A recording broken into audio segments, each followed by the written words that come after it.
Welcome to Sacred Spaces Advanced School of Ancestral Communication. This is Queen Carlenia, and I am the founder of Project Home Incorporated, as well as the author of Soul Marked for Life. I want to talk to you today about our story. We've been given his story.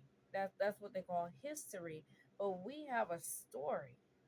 We have a spiritual, I'm giving you a story of our spiritual true story, true story, but there's a story that you hold within you, and your parents and your grandparents and your ancestors and ancestresses hold a story that they have tried to erase and are working extra hard these days to remove that story and to erase the memories that would rise up within us. And the role that I'm playing in this is to involve our children, because if we don't teach them, what will they know? If we don't teach them, then they will be starting all over again, going through the same things or worse than what we have gone through and what our ancestors have gone through.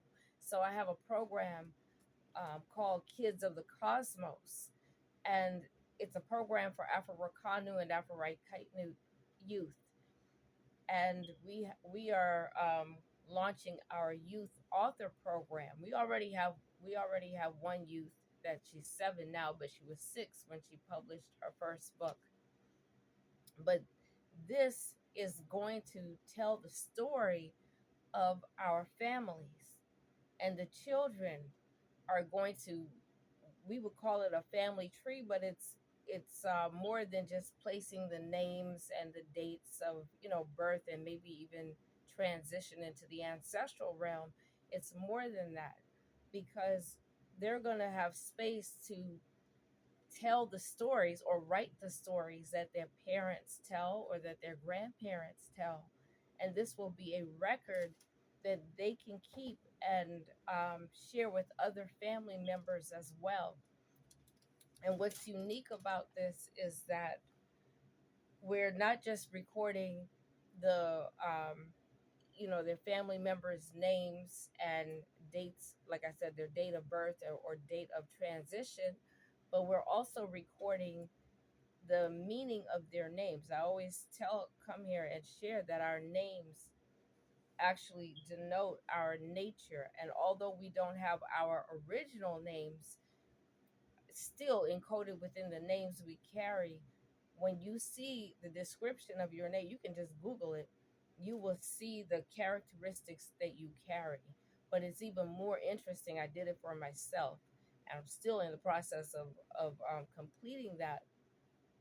But it's interesting to see the meaning of my mother and father's names, and my brother and my sister, and my children, and to see the connection with my grandparents and even my great grandparents. That is so fascinating. You begin to connect the dots. I was talking to my dad the other day, and he was telling me a story about I believe it was something to do with Hitler and Winston Churchill. These were names I just heard in history class in school that really meant absolutely nothing to me. But he lives in Trinidad, and Trinidad is the place that Trump used to launch his attacks in the Caribbean. But the stories my dad was telling me that he remembered from being a child, when I want to say it was had to be World War II was going on, it connected to the things that Trump was able to do today. And that really surprised me. I was very surprised by that. And I was talking to King Newsom, and he said, um, God showed me something about how we can connect to the future as well as the past in terms of hundreds of years. And I experienced that in real time with my dad. And that's just him telling a little bit of the story. because at 3 years old he remembers the American soldiers and tanks moving back and forth in front of their home in Trinidad. He remembers the base that I don't think it's active anymore, but there's something with regards to one of those bases that again Trump was able to use. He talked about, I think, I don't know if they're called freighters, like some kind of big ships or something that were sold to to Trinidad.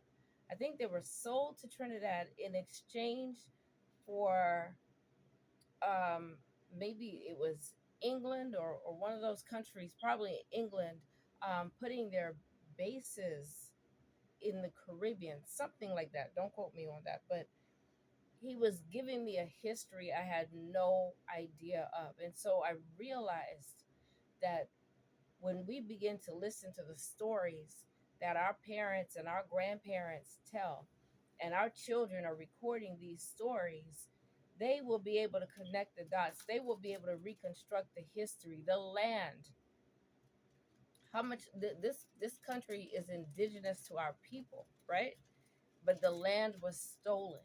When you begin to tell the stories, the children begin to understand where did their parents live. All of that will be recorded in this book that they will be creating for themselves as well as their families. And so we are reconstituting our story.